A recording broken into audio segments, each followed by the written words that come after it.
everybody, this is Charlene Gustav. Welcome to Saved by the Grace. Today I have a little story to tell you. It's a little story at the end who's gonna teach us a lesson. Well, the story started like this. There was a woman who has a snake, and she loves snakes a lot, and lately she been worried about the snake because the snake wasn't eating. The snake, it's been 3 weeks the snake haven't eat, and she went to the vet with the snake, and she was telling the vet the snake doesn't want to eat everything that she introduced to the snake just not interested on eating. So she was worried. She says she introduced mouse, she trying to give the snake meat. The snake doesn't want to do nothing with food. So the vet told her some suggestion what to give the snake and how to approach him, and come back in 2 weeks and let me know how the snake's doing. Well, the woman, she went home and she tries everything the vet had told her about the snake, how she should approach the snake and trying to feed the snake. Well, unfortunately, the snake still don't want to eat anything. She tried, the snake wasn't interested in anything.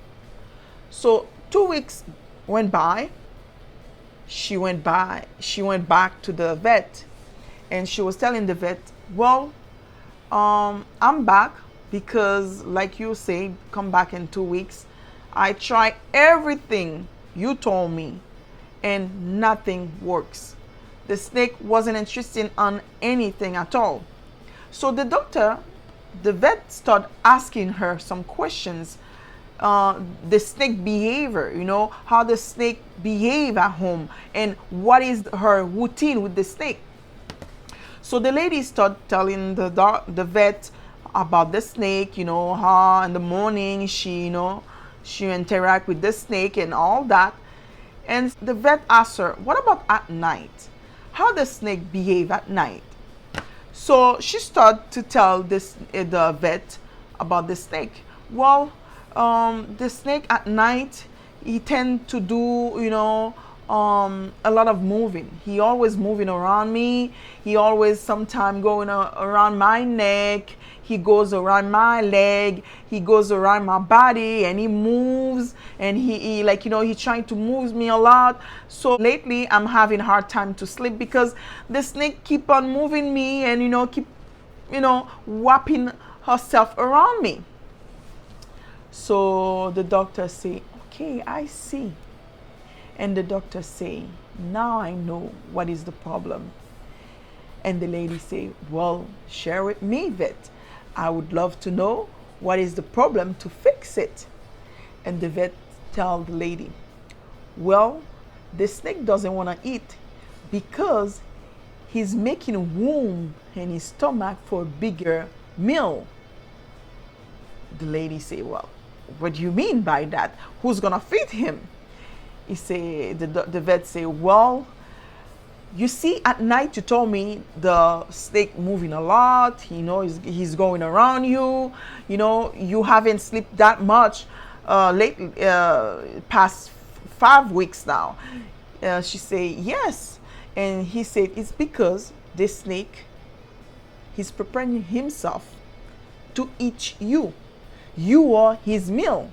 So at night, the behavior he's having at night by going around you, around your neck, the snake is measuring you. He's measuring your weighting. He's weighting you. He's seeing, how big, he's observing how big you are, how large you are. So he's like, observing you, and to see, how many wounds he needs in his stomach for him to be able to swallow you, to eat you. That's why he's fasting himself. He doesn't want to eat. He doesn't want to have nothing to do with food. Is because he's making, like, place in his stomach. That's why he become longer. He become longer because he's preparing himself to eat you. The lady was like shocked. She couldn't believe it. So, my friend, the moral of the story is what? Sometimes we have people around us, friends, boyfriend, husband, people who wants to be your friend, or sometimes men's coming after us, flirting with us. The thing is, it's not because you have a boyfriend, you have a husband, or you have a friend that is so good to you. He's laughing with you, smiling with you. You know what I mean?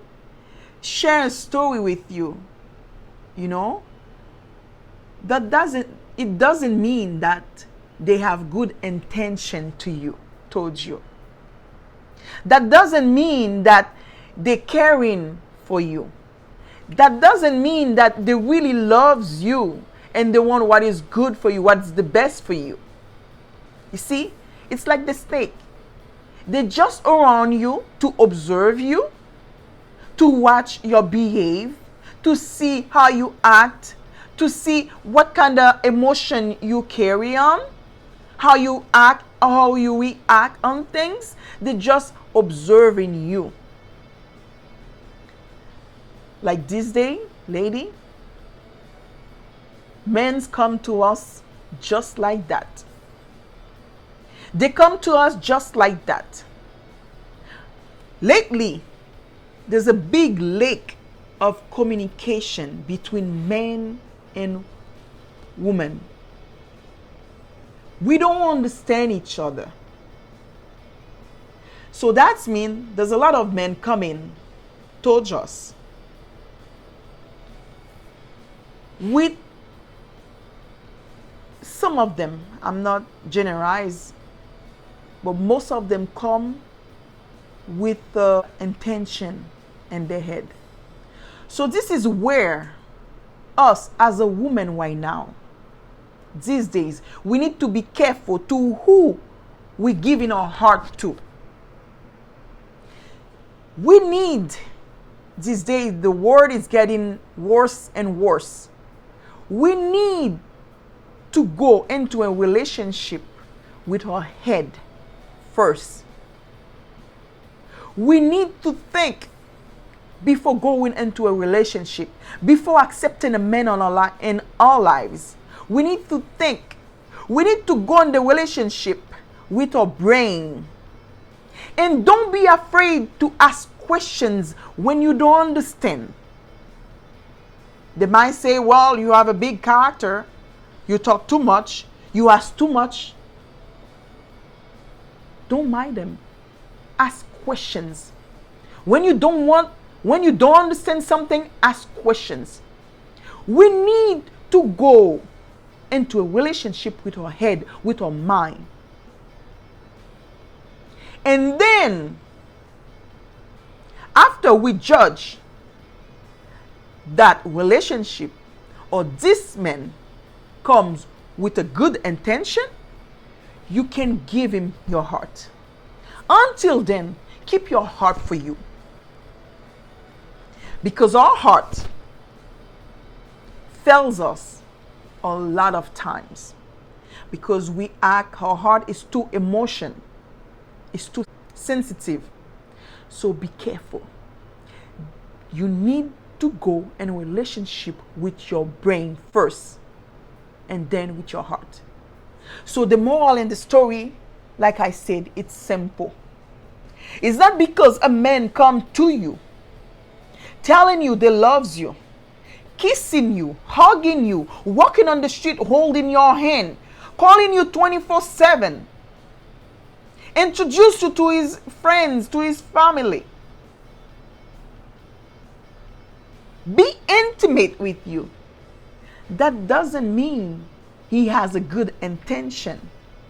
That doesn't mean his intention towards you it's good. Because, well, you see, it's because he's observing you to see how he can abuse you better, how he can manipulate you better, how he can use you better. So don't fall for these people. Go with your brain, with your head first. It doesn't mean because it's all lovey-lovey with you, he has good intention for you. So be careful, ladies. In the Bible, it says that. It says that. God said, be careful to whom we trust, to whom we give in our heart, to whom we just put in all our hope on them. We need to be careful. We need to be careful, ladies. A friend is around you. He's all lovey-lovey with you. You know, this is my best friend. She's good to me. He's good to me. That doesn't mean he has good intention to you. That doesn't mean she have good intention to you.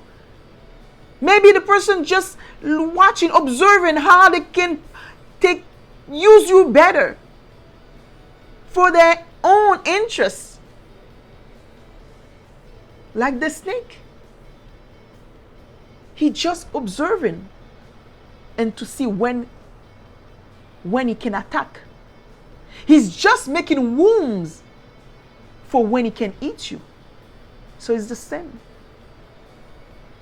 Sometime on some relationship, it's not everybody come to you who wants to have a relationship with you, who has good intention. They're just observing you. They're just watching when exactly they can attack you, abuse you, using you. So ladies, I'm leaving you with this. Like I always said, I refuse to be a victim. I hope you going to do the same. Refuse to be a victim. To refuse to be a victim, first thing you gotta do, any relationship you go into, go in with your brain. Ask questions, observe before you go deeper in this relationship. May God bless you. That was my story for you for today. Love y'all.